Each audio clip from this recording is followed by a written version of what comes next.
बिस्मिल्लाहिर्रहमानिर्रहीम। अस्सलाम वालेकुम नाज़रीन, मैं हूं इरफान हाशमी और आपको प्रोग्राम में खुशामदीद कहता हूं। और हमारे साथ मौजूद हैं इब्राहिम राय साहब। राय साहब अस्सलाम वालेकुम।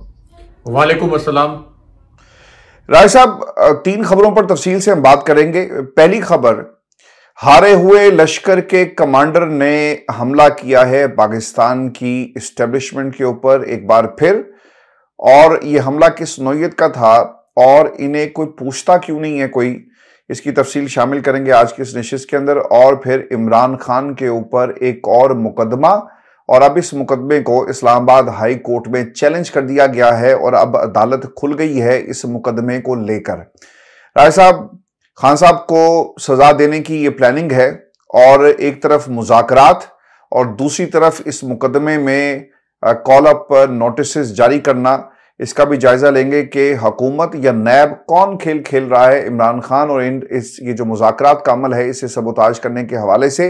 और फिर एक बड़ी गवाही आ गई कि इस पूरे मामले में पाकिस्तान के जो आला तरीन और जो ताकतवर हल्के हैं वो इस वक्त ऑन बोर्ड हैं मुज़ाकरात के हवाले से, और ये एक्सक्लूसिव डिटेल्स भी शामिल करेंगे आज की इस नशिस्त के अंदर।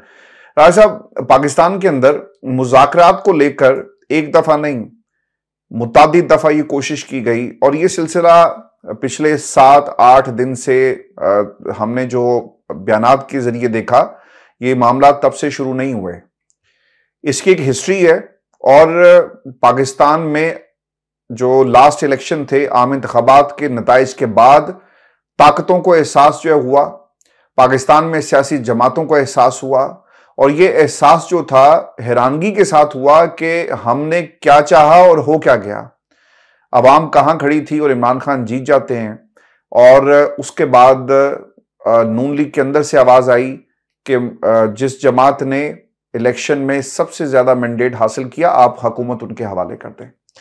फिर पाकिस्तान के वो हल्के जो इमरान खान के हमेशा से मुखालफीन में समझे जाते हैं, यानी फजल रहमान, अचकजई, एकदम से हालात राय साहब ऐसे बदल गए कि ये तमाम लोग हैं वो आज इमरान खान की जुबान बोल रहे हैं, इमरान खान के बारे में बात कर रहे हैं। इनकी तकरीरें इमरान खान के बगैर मुकम्मल नहीं होती।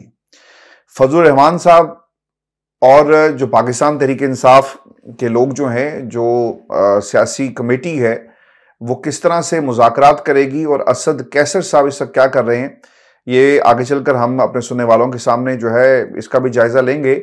लेकिन राज साहब, एक गवाही बड़ी आ गई है, और सवाल लोगों के जहनों में इस वक्त मौजूद है कि जब हम पाकिस्तान की इस्टेब्लिशमेंट की बात करते हैं तो इस्टेब्लिशमेंट से मुराद आपके वो क़यादत है इस इस्टेब्लिशमेंट की, यानी आर्मी चीफ।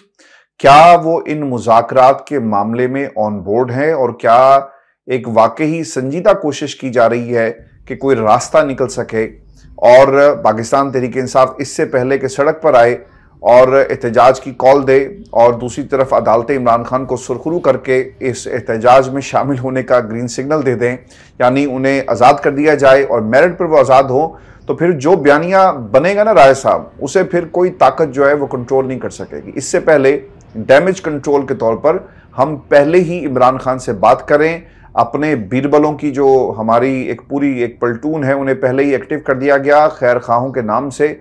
और राय साहब, इनमें जनरल लोधी जो हैं, जो जिन्हें सैक किया गया था, आपको याद होगा पाकिस्तान पीपल्स पार्टी के दौर में मेमो गेट वाला जो मामला था, और इसके ऊपर एक बहुत ज़्यादा तूफान भी आया। और लोधी साहब जो हैं उनको पाकिस्तान के टेलीविज़न चैनल्स के ऊपर जो है इलेक्शन से पहले बैन कर दिया गया, आपको याद होगा। और इलेक्शन के बाद जो अब सियासी मंजरनामा है वो इतना बदल गया कि आज लोधी साहब जो हैं 3 स्टार जनरल रिटायर हुए, अब ये बतौर मीडिएटर और सालिस जो है इस वक्त आपको सियासी मंजरनामे के ऊपर अपना रोल प्ले करते हुए नजर आएंगे। इनसे सवाल हुआ, एक इंटरव्यू उन्होंने दिया है, जो इनसाइड स्टोरी है वो मैं आपसे भी सुनूंगा क्योंकि आपके पास भी कुछ इन्फॉर्मेशन है। लेकिन इनसे जो सवाल हुआ और उनसे ये पूछा गया कि क्या आर्मी चीफ इस सारे मामले में ऑन बोर्ड हैं, तो इसकी तस्दीक जनरल लोधी ने बड़े मोहतात अंदाज में की। और उन्होंने क्या कहा कि जनरल लोधी के अल्फाज मिनोअन, राय साहब, मेरी बातें आर्मी चीफ तक पहुंच जाती हैं और मुझे उनसे बिलवास्ता जवाब भी मिल जाता है। जनरल लोधी मजीद बताते हैं कि पीटीआई और मिलिट्री इस्टेब्लिशमेंट के दरमियान ही नहीं, दीगर सियासी जमातों और इस्टेब्लिशमेंट के माबैन भी पैगाम रसानी जो है वो इस वक्त जारी है। राय साहब, हो क्या रहा है?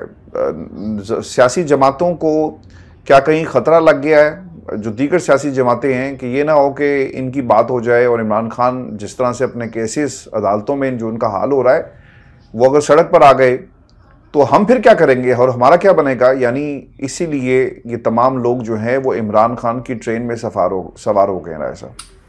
देखें आशिफ साहब, general Lodhi, army chief general Asim Munir और इमरान खान साहब के मुतल्लिक पाकिस्तान के एक बड़े अंग्रेजी अखबार में एक नई खबर शाया हुई है और एक फार्मूले के 3 नुकात भी बताए गए हैं जो कि army chief general Asim Munir, Imran Khan साहब और सियासी जमातों के दरमियान मुज़ाकरात के लिए एक फार्मूला बनाया गया है। अब इस फार्मूले के जो 3 नुकात हैं, इनसे मेरा गेस ये है, ये तीनों नुकात भी अपने व्यूअर्स के सामने रखते हैं, लेकिन मेरा तज्जिया ये है कि ये जो मुज़ाकरात का अमल है ये इस्टेब्लिशमेंट की आशीर्वाद से शुरू है, क्योंकि जनरल लोधी जो है ये अब से सिर्फ चंद हफ्ते पहले तक इस्टेब्लिशमेंट के लिए एक नापसंदीदा शख्सियत बन गए थे, क्योंकि ये बड़े जानदार तज्जिए कर रहे थे टीवी चैनल्स के ऊपर और इन्होंने 1-2 मरतबा इस तरह के तज्जिए भी किए कि जिस तरीके से तहरीक इंसाफ जो पाकिस्तान की सबसे बड़ी पार्टी है, जिस तरीके से इसको दीवार के साथ लगाया जा रहा है, तो जाहिर है कि इसका एक अवामी रिएक्शन आएगा और ये अवामी रिएक्शन एस्टेब्लिशमेंट के लिए कोई अच्छी बात नहीं होगी। उसके बाद टीवी चैनल्स पर इनकी अपीयरेंस को बैन किया गया। इनके मुतल्लिक ये इतलात भी आई कि इन्हें बैरून मुल्क जाना पड़ा। लेकिन अब जनरल लोधी ने जो एक फार्मूला बताया है, उस फार्मूले के 3 नुकात जब हम अपने व्यूअर्स के सामने रखेंगे तो उससे उनको अंदाजा होगा कि ये फार्मूला इस वक्त एस्टेब्लिशमेंट की जरूरत थी और अब एस्टेब्लिशमेंट ने जनरल लोधी के जरिए ये फार्मूला लॉन्च करवाया। यानी इसलिए लॉन्च करवाया कि जनरल लोधी को तहरीक इंसाफ के अंदर भी बहुत बड़ी कबूलियत हासिल है, अदरवाइज भी उनका एक अच्छा प्रोफाइल है, डिफेंस सेक्रेटरी रह चुके हैं, एक साफ सुथरे जनरल के तौर पर उनका करियर था। और चूंकि जनरल लोधी जो फार्मूला पेश करेंगे उसकी समहाउ कहीं एक्सेप्टेंस अवाम में भी होगी, तो इस वजह से लगता यह है कि एस्टेब्लिशमेंट की कहीं ना कहीं इनडायरेक्ट या डायरेक्ट या कहीं ना कहीं किसी न किसी जगह पे इसकी गैर मशरूत या मशरूत हमायत मौजूद है। क्योंकि इस फार्मूले के पहले नुक्ते में जनरल लोधी ये कहते हैं कि एक तो तहरीक इंसाफ को एहतजाज का हक दिया जाए, लेकिन ये एहतजाज तहरीक इंसाफ सड़कों पर ना करे, पुरअमन तरीके से करे। तहरीक इंसाफ पहली पुरअमन तरीके से एहतजाज कर रही है, लेकिन वो ये रिकमेंड कर रहे हैं कि ये एहतजाज सिर्फ इतना हो कि तहरीक इंसाफ अपने जो बाजू हैं इनके ऊपर से आप पट्टियां बांधे। उसके बाद वो इसी फार्मूले के अगले हिस्से में कहते हैं कि पीटीआई और इमरान खान साहब फौज के मुतल्लिक और आर्मी चीफ के मुतल्लिक बयानात ना दें, जैसे कुछ सख्त किस्म के इंकशाफात army chief general Asim Munir के मुतल्लिक इमरान खान साहब ने किए।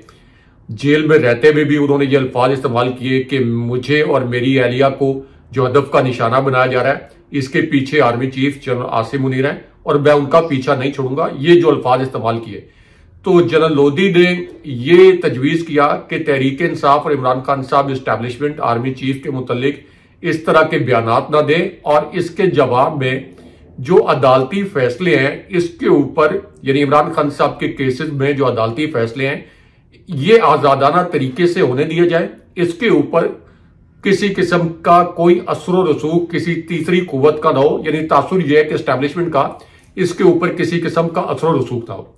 अब इस फार्मूले के तीसरे नुक्ते में जनरल लोधी ये कहते हैं कि 2 साल तक ये एग्रीमेंट कर लिया जाए कि 2 साल तक इस हुकूमत को चलने दिया जाए, ये जो कठपुतली हुकूमत आई है और जो मुसल्लत की गई है, और इन 2 सालों के अंदर सड़कों पर कोई एहतजाज वगैरह ना किया जाए और मीनवाइल इमरान खान साहब के साथ मुज़ाकरात करके जो उनके मुतालबात हैं या जो उनके खदशात हैं इनको दूर करने के लिए टेबल पर बैठकर बात की जाए।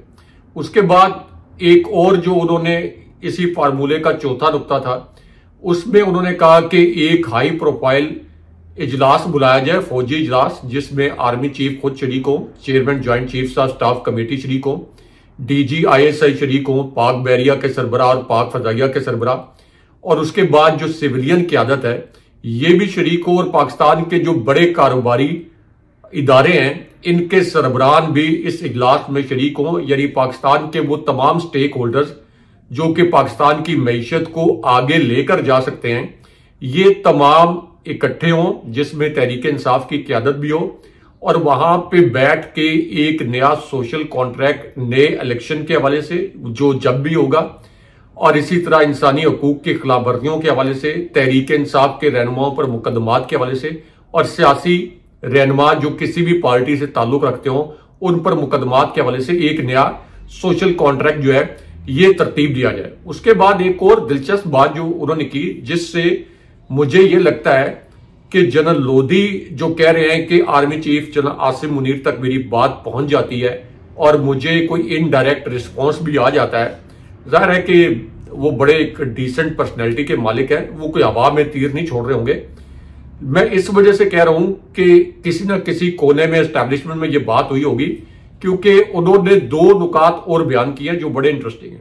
उन्होंने कहा कि पाकिस्तान में इस वक्त जिस किस्म का निजाम है, तो कोई भी एक ग्रोह या कोई भी सियासी जमात अकेले इस पूरे रियासती निजाम को तब्दील नहीं कर सकती।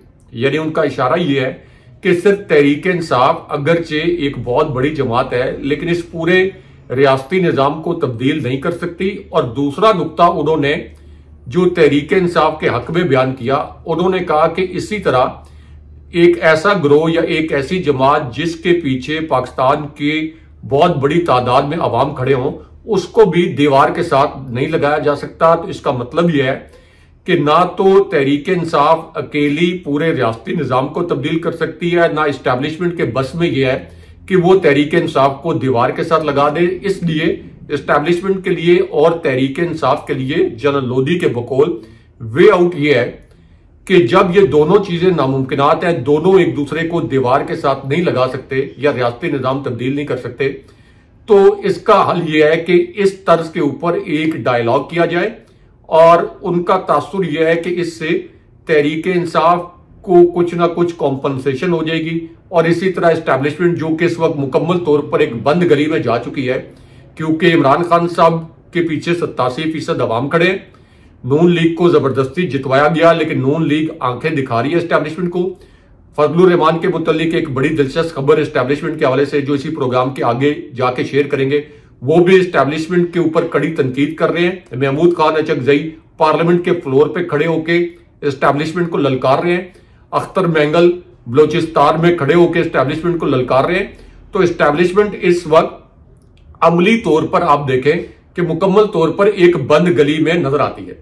शरीफ खानदान को इलेक्शन जितवाते जितवाते असल में एस्टैब्लिशमेंट का नुकसान हो गया, और इतने बुरे तरीके से एक बंद गली में है कि आप देख लें कि सुप्रीम कोर्ट की जो प्रोसीडिंग हुई उसमें भी सारी तनकीद एस्टैब्लिशमेंट और ISI और पाकिस्तान की खुफिया एजेंसियां उसका निशाना बनी। उस तनकीद का पेशावर हाई कोर्ट के जजेस ने तो नाम लेके बता दिया कि कैसे अफगानिस्तान के नंबरों से एजेंसियों ने हमें धमकियां दिलवाई। तो इसका क्या मतलब है? इसका मतलब यह है कि पाकिस्तान में कोई एक सियासी ग्रोह, कोई एक कारोबारी इदारा, जैसे आरिफ हबीब साहब ने भी army chief general Asim Munir से दरखास्त की या उनको रिकमेंड किया कि इमरान खान साहब को रिहा कर दिया जाए। बाबर आजम के मुतल्लिक भी एक स्टोरी एलिजेडली आई कि उन्होंने भी army chief general Asim Munir से ये दरखास्त की कि इस पॉलिसी पर नजरसानी की जानी चाहिए। तो पाकिस्तान में 87% आवाम के अलावा पाकिस्तान में असर रसूख रखने वाला हर ग्रुप जो है, यानी जिसमें कारोबारी अफराद शामिल हैं, जिसमें फौज की रिटायर्ड तंजीमें शामिल हैं, जिसके अंदर आपकी यूनियन शामिल हैं, जिसके अंदर आपके जनरल लोधी जैसे जो जनरल है रिटायर्ड वो शामिल हैं, ये तमाम ये कह रहे हैं कि सुप्रीम कोर्ट, जज साहिबान, अदालती निजाम के एस्टैब्लिशमेंट को इस वक्त तहरीक इंसाफ को दीवार से लगाने की कोशिशों में बहुत नुकसान पहुंच गया। और कोई भी नहीं चाहता, ना आप चाहते हैं, ना मैं चाहता हूं, ना कोई पाकिस्तानी चाहता है कि अपनी फौज के खिलाफ कभी कोई मनफी बात करें। ना इमरान खान साहब चाहते हैं, ना कोई चाहता है कि फौज के मुतल्लिक को तल्ख सवालात किए जाएं। लेकिन इसको अब अवॉइड करने के लिए क्या दरकार है? एक मुज़ाकरात दरकार है। लेकिन एक चीज जो जनरल लोधी का पॉइंट है, जिससे मैं एक सहाफत के अदना से तालिब इल्म के तौर पर मैं इख्तलाफ करता हूं। जो उन्होंने कहा कि इस रियासती निजाम को कोई एक पार्टी तब्दील नहीं कर सकती, तो इस रियासती निजाम को तहरीक इंसाफ ने तब्दील करके दिखाया है। पिछले 75 साल की तारीख तहरीक इंसाफ ने उल्टा कर दिखाई है। कोई एक मिसाल दे दे पिछले 75 साल में कि जब एस्टेब्लिशमेंट किसी एक पार्टी को हराना चाहती हो और दूसरी पार्टी को जितवाना चाहती हो, और जितना जबर तहरीक इंसाफ के रहनुमाओं कारकुनों पर किया गया, जिस तरह से उनसे इंतखाबी निशान बल्ला छीना गया, चीफ जस्टिस को इस्तेमाल किया गया बल्ले का इंतखाबी निशान छीनने के लिए, कॉर्नर मीटिंग तक नहीं करने दी गई, उसके बावजूद ये रियासती निजाम को तहरीक इंसाफ ने तब्दील किया है। तभी 8 फरवरी 2024 के इलेक्शन में 180 नशिस्तें असल में तहरीक इंसाफ ने हासिल की हैं। तभी पंजाब असेंबली में 230 नशिस्तें। तो रियासती निजाम इसमें ना एक और भी बात है, इसमें एक और भी बात है, हमें ये नहीं भूलनी चाहिए। ये जो सारा एक हमारे सामने ये मुलाकातें और मुज़ाकरात और ये सारे जो भी एक इसे आप नाम दें, फार्मूला कहें, तनाज़ात को हल करने की बात कहें, रिकन्सिलिएशन का मामला कहें, मिसाके जमहूरियत जैसा आज असद उमर ने ये बात कही है, मैं उसकी तरफ भी आता हूँ। लेकिन राज साहब, ये कहीं ना कहीं गारंटी लेने के लिए भी कोशिश हो रही है कि शहबाज शरीफ को नहीं छेड़े, शहबाज शरीफ की हुकूमत चलने दें। और हमें इस तरफ भी देखना पड़ेगा कि अगले साल नवंबर में जब नए आर्मी चीफ की तैनाती का मामला आएगा, ये उस वक्त तक मामलात लेकर जाना चाहते हैं या फिर उसके बाद। और अगर गारंटीज दे दी गई कि जनाब आपने सड़क के ऊपर नहीं आना जिस तरह से तकाजा किया जा रहा है, आपने एहतजाज नहीं करना जिस तरह से तकाजा किया जा रहा है, आपने जल्द से जुलूस नहीं करने, हाँ ये होगा कि आप स्याह पट्टियां बांध कर आप एहतजाज जो है वो कर सकते हैं। तो राय साहब, गारंटीज खान साहब ऑब्वियसली इस माहौल में किसी किस्म की नहीं देंगे कि जनाब मैं किसी के खिलाफ बात नहीं करूंगा। इंडिपेंडेंट इंक्वायरी हो, 9 मई के वाकयात जिसका पाकिस्तान तहरीक इंसाफ और खान साहब ये समझते हैं कि हमारा कोई ताल्लुक नहीं है, हमारे खिलाफ एक पूरा का पूरा बयानिया बनाया गया, अगर सबूत हम दिखा दें और जो लोग हैं हम उन्हें पार्टी से निकाल देंगे, यही हमें वाइब्स आई इमरान खान की तरफ से। तो ये सिर्फ और सिर्फ आपको लगता है कि 2 साल के लिए सब कुछ जो है वो करने की कोशिश की जा रही है? मिड टर्म इलेक्शन का भी शोशा मुझे तो नजर आ रहा है कि इसके बाद ठीक है नए आर्मी चीफ आए, वो एक नई दोबारा से पाकिस्तान के अंदर ये जो गेम ऑफ थ्रोन्स की एक सीरीज चलती है दोबारा शुरू हो जाएगी। तो आपको ये 2 साल का ही फार्मूला लग रहा है या फिर इसके बाद भी, या ये फार्मूला नहीं चलेगा? देखिए आशीष साहब, कुछ चीजें ऐसी होती हैं जिसमें आपको जमीनी हकायक देखने पड़ते हैं। जो आपने बात की कि अगले साल नवंबर में या तो आर्मी चीफ की एक्सटेंशन होगी या नए आर्मी चीफ की तैनाती होगी, 2 ही सूरतें हैं, इसके अलावा तो कोई तीसरी सूरत नहीं होती। किसी भी आर्मी चीफ की एक्सटेंशन हो जाती है या नए आर्मी चीफ की तैनाती होती है। Nawaz Sharif army chief general Asim Munir को राना सनाउल्लाह के जरिए ये पैगाम दे चुके हैं कि नवाज शरीफ चीफ साहिबान की एक्सटेंशन के हक में नहीं है, और जो भी नए आर्मी चीफ होते हैं वो अपनी एक नई पॉलिसी लेके आते हैं, उसके बाद वो अपनी नई फील्डिंग सेट करते हैं, यानी जो तकर्रुर और तबादले जो आर्मी चीफ का एक हक होता है, एक कानूनी हक, वो उसके मुताबिक जिन लोगों के साथ प्रोफेशनली ज्यादा कंफर्टेबल होते हैं वो उनको अपनी टीम का हिस्सा बनाते हैं और उनको आगे लेकर चलते हैं। और ये हर आर्मी चीफ के दौर में होता है, ये सिर्फ army chief general Asim Munir या जनरल बाजवा के दौर में नहीं, हर आर्मी चीफ अपनी टीम एक कोर टीम बनाता है। अब अगले आर्मी चीफ की एक्सटेंशन का जब मामला आएगा या उनकी टेन्योर के खत्म होने पर नए आर्मी चीफ की तैनाती का, ये पाकिस्तान के अंदर पॉलिटिकल जो आपका मंजरनामा होता है, ये मेक और ब्रेक सिचुएशन होती है। इस सिचुएशन में फैसले इस किस्म के भी हो जाते हैं कि कोई हुकूमत रहेगी या कोई हुकूमत सिर्फ इस एक्सटेंशन के मामले पर चली जाएगी, या नए आर्मी चीफ के आने पर नए आर्मी चीफ की पॉलिसी क्या होगी। ये पाकिस्तान के अंदर बदकिस्मती से सबसे बड़ा मसला बन जाता है। किसी मुहज़्ज़ब मुल्क में ये कोई मसला नहीं बनता। इवन हमारा हमसाया भारत, जो कि एक मुहज़्ज़ब मुल्क तो नहीं है लेकिन सुपर पावर बनने की जानिब जा रहा है, इस वजह से कि समहाउ वहां पर जमहूरियत रही है। अभी तो नरेंद्र मोदी ने वहां पे जो अकलियतों को निशाना बनाया है, मुसलमानों को इसकी कोई मिसाल नहीं मिलती, एक दरिंदे के तौर पर वो सामने आए हैं। लेकिन आप देख लें कि वहां पे जो चेंज ऑफ कमांड की सेरेमनी होती है, हमारे यहां तो इस तरह लगता है कि कोई बहुत बड़ी शाही लेवल की तकरीब हो रही है। वहां पे सिर्फ एक ऑफिस, छोटा सा ऑफिस, जो कि हमारे किसी 17th ग्रेड के ऑफिसर का ऑफिस जो होता है उससे भी छोटा ऑफिस, वहां पे वो जो है चेंज ऑफ कमांड की सेरेमनी होती है और सिर्फ उनकी सरकारी जो न्यूज एजेंसी है ANI सिर्फ वो अलाउड होती है और वो एक वीडियो जारी कर देती है। लेकिन पाकिस्तान में तो आप कह लें रोजे मैशर के फैसले जो है वो उस दिन होते हैं जिस दिन आर्मी चीफ की तकर्री होती है। इसीलिए हर हुक्मरान डरा होता है, यानी हर सिविल हुक्मरान, ये तो खैर है ही जाली हुक्मरान, जो बेचारा वोट लेके भी आया है वो भी डरा हुआ होता है कि जरा सी अगर मेरे से जजमेंट में गलती हो गई और आर्मी चीफ कोई ऐसे लग गए जो कि मेरे खिलाफ हो गए तो मेरी तो हुकूमत का धड़न तख्ता हो जाएगा। तो इसलिए तहरीक इंसाफ को सूट ये करता है वो अपना एहतजाज जारी रखे, तहरीक इंसाफ अपने मैंडेट के लिए हार्ड हिटिंग पॉलिसी जो है वो जारी रखे। लेकिन मीनवाइल तहरीक इंसाफ जो इस वक्त विक्ट्री स्टैंड के ऊपर अमलन खड़ी है वो कोई ऐसा काम ना करे, यानी जिस तरीके से रियासत ऑल आउट चली गई है तहरीक इंसाफ को दीवार से लगाने के लिए, तो ऐसा कोई ऑल आउट इकदाम ना करे जो कि इमरान खान साहब एक रिस्पॉन्सिबल लीडर के तौर पर अब तक नहीं उन्होंने किया, आगे भी प्रॉबेबली वो नहीं करेंगे। तो ये सिर्फ 1.5 साल की गेम है। हाशमी साहब, टाइम इतनी जल्दी फ्लाई करता है, आपको पता होगा, मुझे भी, हमारे व्यूअर्स भी कमेंट करके बताएं। इतना अरसा हो गया है यूनिवर्सिटी खत्म किए हुए, ऐसा लगता है कल की बात है।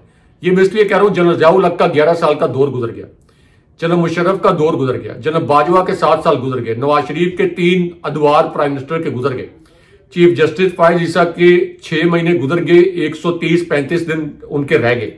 तो ये टाइम जो है ये बड़ी जल्दी फ्लाई कर जाता है, गुजर जाता है। कोई भी आर्मी चीफ, कोई चीफ इलेक्शन कमिश्नर, कोई वजीर आजम हमेशा रहने के लिए तो नहीं आया। जनरल बाजवा का बदतरीन दौर भी गुजर गया, साबिक सदर परवेज मुशर्रफ का दौर भी गुजर गया। तो इसलिए ये जो अगला 1.5 साल है इसके अंदर तहरीक इंसाफ ने अपने पत्ते अगर एहतियात के साथ खेले तो ये हुकूमत जो है वो ज्यादा देर चल नहीं सकती। और इसमें जो 2 साल की बात की गई है जनरल लोधी की जानिब से, शायद ये उसी पर्सपेक्टिव में की गई है जिसकी जानिब आपने भी निशानदेही की है बड़ा जबरदस्त पॉइंट के जरिए, कि शायद ये नवंबर की डेट को देखते हुए की गई है कि लेट्स सी कि नवंबर में जाके क्या होता है।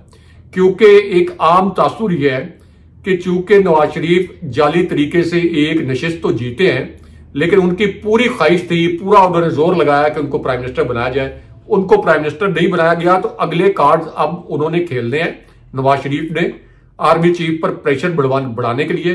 तो नवंबर में जाके एक फैसला कुल लड़ाई शुरू हो सकती है जो कि शहबाज शरीफ या शरीफ खानदान और आर्मी चीफ के दरमियान या एस्टैब्लिशमेंट के दरमियान इस किस्म की लड़ाई, और इसके इशारे 4-5 महीने पहले ही आ जाते हैं। अगस्त में कोई भी आर्मी चीफ जो है वो एक्सटेंशन जिसने लेनी हो ना, जिसने एक्सटेंशन लेनी हो वो लॉबिंग शुरू कर देता है, अगस्त में मैसेज भिजवाना शुरू करता है, अगस्त में हुकूमत को धमकियां दिलवाना शुरू कर देता है। जनाब बाजवा ने इमरान खान साहब को धमकी आमेज पैगाम भिजवाए, उसके बाद शहबाज शरीफ को भी धमकी आमेज पैगाम भिजवाए। शहबाज शरीफ को मुसल्लत करने के बाद जिसकी इरफान सिद्दीकी ने तस्दीक भी की कि यह पैगाम भी भिजवाया कि एक्सटेंशन नहीं दोगे तो मार्शल लॉ लगा दूंगा। तो इसलिए Tehreek Insaf win win situation में है और जनरल लोधी का ये जो फार्मूला है ये इतना बुरा नहीं है। अगर तहरीक इंसाफ को कॉम्पनसेट किया जाता है तो तहरीक इंसाफ और एस्टैब्लिशमेंट के दरमियान पाकिस्तान को आगे ले जाने के लिए मुज़ाकरात होने चाहिए, लेकिन आइन के मुताबिक, कानून के मुताबिक। कुछ लोग ये कहेंगे कि एस्टैब्लिशमेंट तो सियासत की स्टेक होल्डर नहीं है, बिल्कुल ठीक बात है, लेकिन बदकिस्मती से पाकिस्तान के जो मारूजी हालात हैं पिछले 75 साल से, उसमें शहबाज शरीफ से तो बात नहीं की जा सकती ना। यही बात इमरान खान साहब बार बार दोहरा रहे हैं।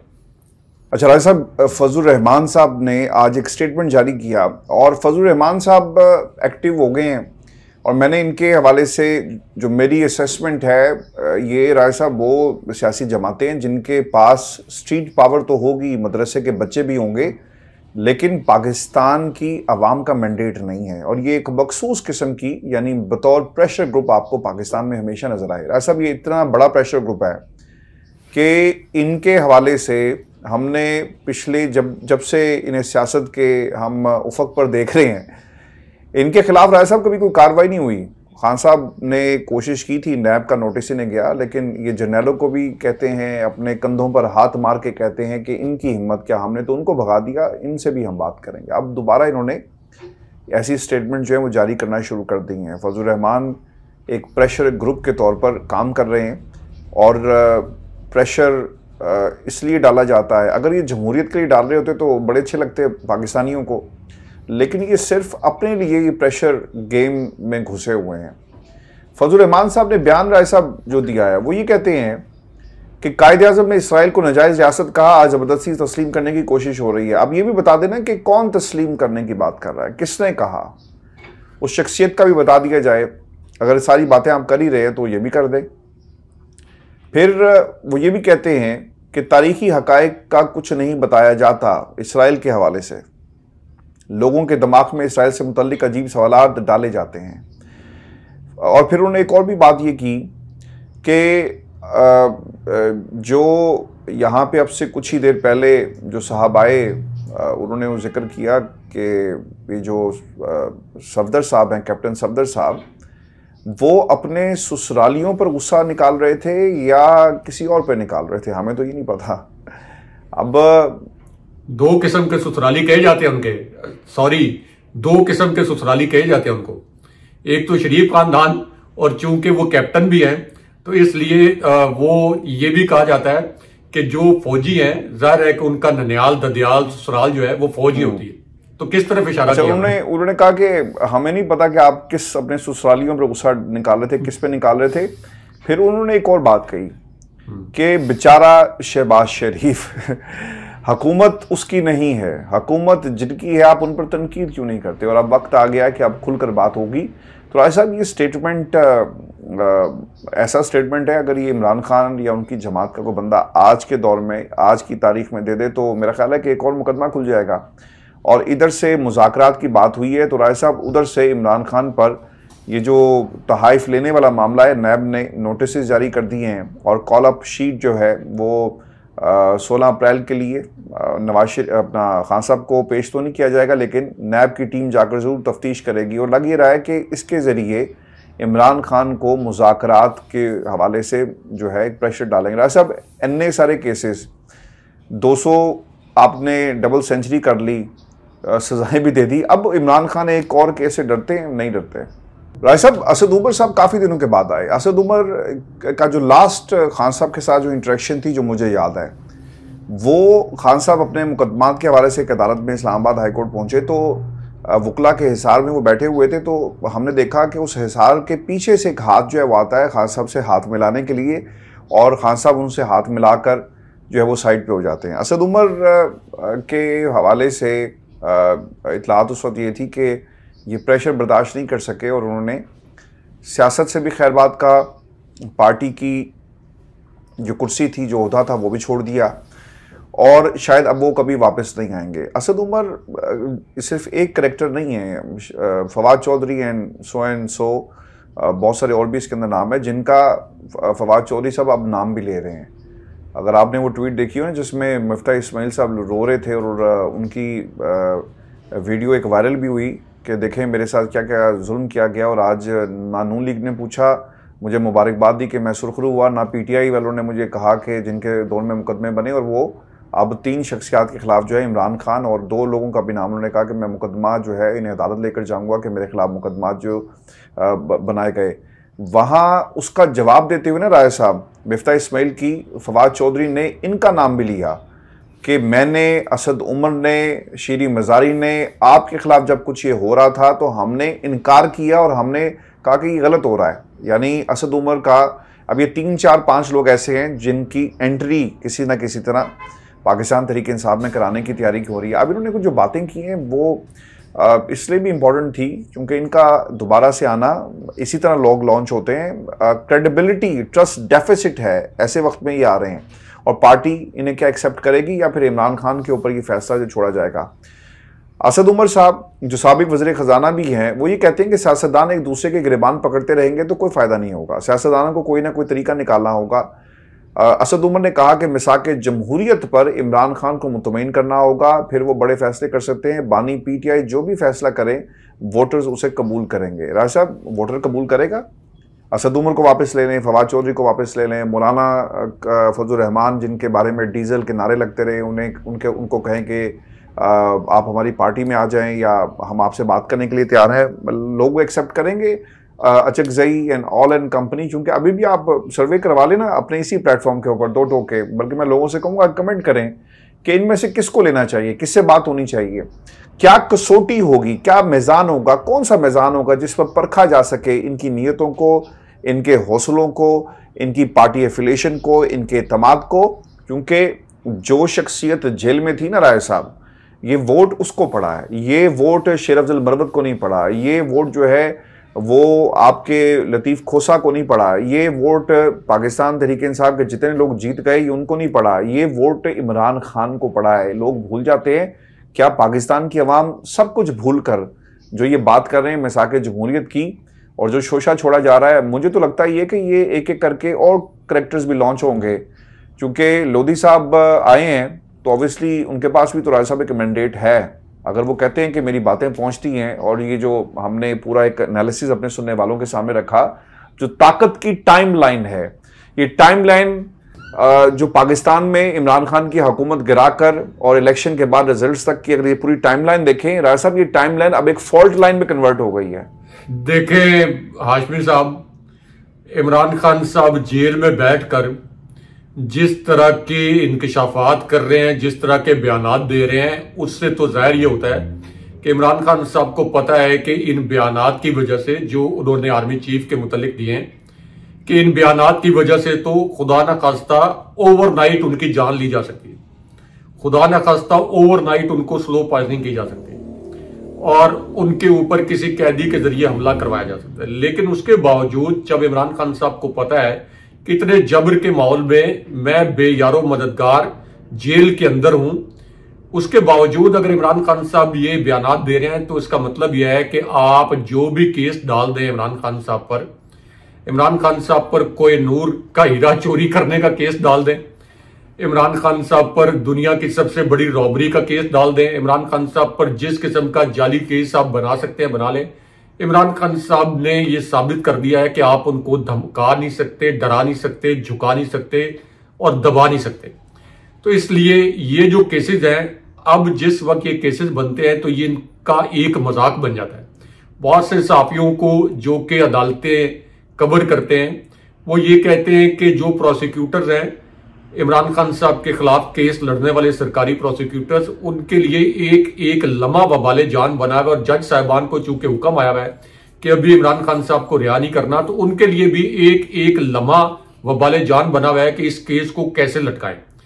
तो इसलिए इमरान खान साहब तो खौफ से मुकम्मल तौर पर आजाद हो चुके हैं। अब जो आपने फजलुर रहमान की बात की, इसके अंदर 2 दिलचस्प हकायक है।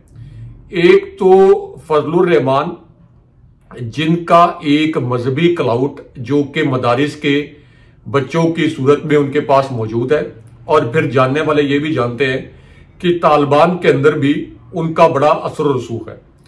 मुख्तलिफ मौके पर तालिबान के साथ मुज़ाकरात के लिए उनको इस्तेमाल भी किया गया, अगरचे तालिबान के मुबैना तौर पर किसी धड़े की जानिब से उन पर हमलों की कोशिशें भी की गई, और इनके मुतल्लिक फजलुर रहमान ने यह तासुर दिया कि ये हमलों की कोशिश शायद कहीं और से की गई थी। बहरहाल अब फजलुर रहमान जब इतनी खुली और कड़ी तनकीद करते हैं, आपको याद होगा कि जब वो ये भी कह रहे थे जनाब बाजवा के दौर में कि अब हम GHQ पर जाकर धरना देंगे, हमारे पत्थरों का रुख GHQ की जानिब होगा, हम GHQ के ईंट से ईंट बजा देंगे, तो फजलुर रहमान को कोई गिरफ्तार नहीं कर सका था। उसकी वजह यह है कि फजलुर रहमान को अगर आप गिरफ्तार करेंगे तो फिर वो जो मजहबी क्लाउट है वो भी इन एक्शन आ जाएगा, फिर KP में और फिर तालिबान में जो उनका असर रसूख है उसके अपने कुछ नताइज हैं। तो इस वजह से फजलुर रहमान की ये जो तहरीक है एस्टैब्लिशमेंट के खिलाफ, ये इसको कोई इजी नहीं लिया जा सकता। एस्टैब्लिशमेंट के खिलाफ इस तहरीक में फजलुर रहमान के साथ वो काम नहीं किया जा सकता जो महमूद खान अचकजई के साथ किया गया कि उनके खिलाफ मुकदमा दर्ज करवा दिया गया, वारंट गिरफ्तारी जारी कर दिए गए, वो भी उड़ गए। और खुदा न खास्ता हमें पता है कि इससे पहले साबिक सदर परवेज मुशर्रफ ने जो जुल्म किया था बलूचिस्तान में और अकबर बुगटी के साथ जो कुछ हुआ था, उसके बाद से बलूचिस्तान के हालात स्टेबल नहीं हुए। उसके बाद से बलूचिस्तान के हालात जो है वो स्टेबल नहीं हुए। तो इसी तरह ये महमूद खान अचकजई या ऐसे लोग जो इस वक्त जमहूरियत की बात कर रहे हैं, अगर उनके साथ इस किस्म के हथकंडे इस्तेमाल किए जाएंगे तो हालात बेहतर नहीं होंगे। हालात बेहतरी की एक गुंजाइश तहरीक इंसाफ ने पैदा की थी। 3 नौजवान जो पीटीआई के प्लेटफॉर्म से मुंतखब हुए थे 8 फरवरी के इलेक्शन में, उनको धांधली के जरिए हरवा दिया गया। तो वो कम से कम रवायती सरदारों, महमूद खान चकजई साहब की बात नहीं कर रहा, रवायती सरदारों का असर रसूख तोड़ सकते थे, लेकिन एस्टेब्लिशमेंट ने नून लीग को फायदा पहुंचाने के लिए उनको भी हरवा दिया। अब इस पूरी सूरत हाल में फजलुर रहमान के ऊपर हाथ डालना ये बड़ा एक हसास मामला बन जाता है। ये एक इसको मजहबी रंग दे दिया जाएगा और ऑब्वियसली इस वक्त फजलुर रहमान को गिरफ्तार किया जाएगा तो इसका मतलब तो ये होगा कि फजलुर रहमान ने एस्टेब्लिशमेंट पर तनकीद की, एस्टेब्लिशमेंट को ललकारा, उनको किसी करप्शन के केस में नहीं गिरफ्तार किया जा रहा या कोशिश की जा रही, उनको सिर्फ इस वजह से गिरफ्तार करने की कोशिश की जा रही है। तो इसलिए फजलुर रहमान जब एस्टेब्लिशमेंट को ललकार रहे हैं, अव्वल तो वो कोशिश करेंगे कि शायद कोई उनको इसके अंदर से डील मिल जाए, प्रोबेबली कोई डील मिल जाए, और अगर उनको डील नहीं मिली तो यही मैं अपने व्यूअर्स को समझाने की कोशिश कर रहा हूं कि कोई एक कोना खुदरा नहीं है पूरे पाकिस्तान में जहां से कोई ठंडी आवाज चल रही हो एस्टेब्लिशमेंट के लिए। यानी मजहबी क्लाउड रखने वाली जो कुव्वतें हैं वो भी एस्टेब्लिशमेंट के खिलाफ बोल रही हैं। जमात इस्लामी जो कि एक बहुत बड़ी इंतखाबी कुव्वत तो नहीं है, पार्लिमानी कुव्वत तो नहीं है, लेकिन स्ट्रीट पावर तो जमात इस्लामी के पास है, एक मुनज़्ज़म जमात है, वो कह रहे हैं हम धांधली के खिलाफ सुप्रीम कोर्ट में जाएंगे। एस्टेब्लिशमेंट के मुतालिक कह रहे हैं कि एस्टेब्लिशमेंट ने धांधली करवाई। कोई पाकिस्तान के अंदर एक जमात नहीं है जो एस्टेब्लिशमेंट पर इल्जाम ना लगा रही हो। तो इसलिए एस्टेब्लिशमेंट के लिए ये मुश्किलात कम नहीं होंगी, ये मुश्किलात बढ़ेंगी और ये सारे टेन्योर खत्म हो जाते हैं हाशमी साहब, ये यहीं रह जाते हैं। ये मकाफात अमल है, इंसानों की जिंदगियां खत्म हो जाती हैं और दुनिया के कब्रिस्तान जो है ये नागजीर लोगों से भरे पड़े। ये बहुत से चीफ जस्टिस साहिबान, बहुत से मुझ जैसे आप जैसे साफी, बहुत से चीफ इलेक्शन कमिश्नर, बहुत से जज साहिबान, बहुत से कमांडर्स, आर्मी चीफ, ये दुनिया, ये जो इस्तारतन कहते हैं ना कि दुनिया के कब्रिस्तान नागुजीर लोगों से भरे पड़े हैं, तो कोई भी इस सिस्टम के लिए नागुजीर नहीं होता। तो इसलिए इस मुल्क को आगे चलने दें, इस मुल्क की मैशत को आगे चलने दें। 87% अवाम इमरान खान साहब के साथ तो खड़े हैं, लेकिन 100% अवाम जो 25 करोड़ लोग हैं, ये उनका मुल्क है। इस मुल्क की मैशत इसी तरह तबाह हाल होती रहेगी। शरीफ खानदान मजे करके, मनी लॉन्ड्रिंग करके दोबारा अपने आबाई वतन लंदन रवाना हो जाएगा और ये अवाम यहाँ पे पिसते रहेंगे और बाकी स्टेक होल्डर्स भी यहाँ पे जलते कूदते रहेंगे। देखिए आशमी साहब, ये जो हमारा प्रोग्राम है, जब इमरान खान साहब प्राइम मिनिस्टर थे तो मुझे प्राइम मिनिस्टर ऑफिस के वहां जो ऑफिसर इमरान खान साहब के साथ काम करते थे और खान साहब के करीबी तहरीक इंसाफ के रहनुमा, वो मुझे बताया करते थे कि हमारे इस प्रोग्राम के, दीगर प्रोग्रामों के भी, हमारे इस प्रोग्राम के कुछ क्लिप्स भी प्राइम मिनिस्टर ऑफिस में जाते थे, चेयरमैन नैब के ऑफिस में जाते थे, इसी तरह एस्टैब्लिशमेंट और जो दीगर अहम इदारे हैं वहां पे दीगर कुछ प्रोग्रामों की तरह हमारे प्रोग्राम की क्लिपिंग्स जो रिलेटेड होती थी वो जाती थी। अब इस पूरी सूरत हाल में जाहिर है कि इमरान खान साहब तो जेल में है, लेकिन एक सहाफत के अदना तालिब इल्म के तौर पर मेरा ख्याल है कि असद उमर इज नोबडी। बिल्कुल किसी सूरत असद उमर को पार्टी के अंदर वापस नहीं लेना चाहिए, फवाद चौधरी को पार्टी के अंदर वापस नहीं लेना चाहिए। हर वो शख्स जो कि पार्टी को छोड़ के गया, चाहे वो जो भी एक्सक्यूज दे, उसको पार्टी के अंदर बिल्कुल नहीं लेना चाहिए, क्योंकि इस वक्त जो पार्टी सामने आई है तहरीक इंसाफ, ये एक रिफाइंड, एक हार्डकोर पार्टी सामने आई है। ऐसे लोग सामने आए हैं जो जबर सह के भी मुश्किल वक्त में, जिन्होंने इमरान खान साहब का साथ नहीं छोड़ा और लोगों ने फिर उनको रिवार्ड किया है कि आप इमरान खान साहब के साथ खड़े थे, अगर आप इमरान खान साहब के वफादार हैं तो हम वोटर के तौर पर आपके वफादार हैं। कई असद उमर, कई फवाद चौधरी, कई परवेज खटक इस वक्त तहरीक इंसाफ के अंदर बहुत कद काट के लीडर बन गया और असद उमर तो कोई सियासी शख्सियत तो थे ही नहीं। असद उमर ने इस्लामाबाद से जो नशिस्त जीती थी, इस्लामाबाद में उनको 4 लोग भी नहीं जानते। इमरान खान साहब के नाम पर असद उमर को वोट पड़ा था। असद उमर के ऊपर कोई तशद्दुद नहीं हुआ। असद उमर को सिर्फ एक मैसेज दिया गया और चूंकि इनका पीछे बैकग्राउंड भी है कि एक जनरल के बेटे हैं, इनकी रिहाई भी हो गई, तो असद उमर जैसे मफाद परस्त शख्स को किसी भी सूरत जो है, ये साफ सुथरा उनका करियर था, किसी किस्म का करप्शन उन्होंने नहीं की, लेकिन ऐसा शख्स जो कि 1 महीना जेल ना निकाल सके और पहले वजीर खजाना भी रहा हो, जिसको इमरान खान साहब ने अपने बाद दूसरे सबसे बड़े मकबूल लीडर के तौर पर पाकिस्तान में मुतारिफ करा दिया हो, किसी सूरत नहीं लेना चाहिए। ये वो कारकुन जिन्होंने मारे खाई हैं, जो इमरान खान साहब के साथ खड़े रहे, और इमरान खान साहब का अपना, यानी इमरान खान साहब का वोट बैंक इतना है कि इमरान खान साहब खुद अपने इंतखाबी निशान है। इमरान खान साहब के नाम पर तो वो वकला जीत गए जिन्होंने जिंदगी में कभी इलेक्शन नहीं लड़ा था। खंबे इमरान खान साहब ने खड़े किए, वो जीत गए। फवाद चौधरी ने जहांगीर तरीन का जलसा इसलिए नहीं कराया था कि उनको पता था कि हम सब निशाने इबरत बन जाएंगे। तो फवाद चौधरी, उनकी कोई सियासी हैसियत नहीं है इमरान खान साहब के बगैर, वो खुद इसको एक्नॉलेज भी करते हैं। इसलिए ये एक टेरिबल डिसीजन होगा अगर इन लोगों को वापस लिया जाएगा। और जिन लोगों ने इमरान खान साहब के साथ इसलिए वो खड़े हुए कि हम इमरान खान साहब के साथ वफाद निभाएंगे आखिरी वक्त तक, तो लोग हमें अप्रिशिएट करेंगे, ये उनकी हौसला शिकनी भी होगी। इसलिए इन लोगों में से किसी एक को भी वापस नहीं लेना चाहिए। तहरीक इंसाफ के लिए गलत फैसला होगा। जिस पे इमरान खान साहब बात रखेंगे वही परवेज खट्टक है, वही फवाद चौधरी। बिल्कुल, परवेज खट्टक अपनी नशिस्तें नहीं जीत सके तो ये किस खेत की मूली, असद उमर और फवाद चौधरी।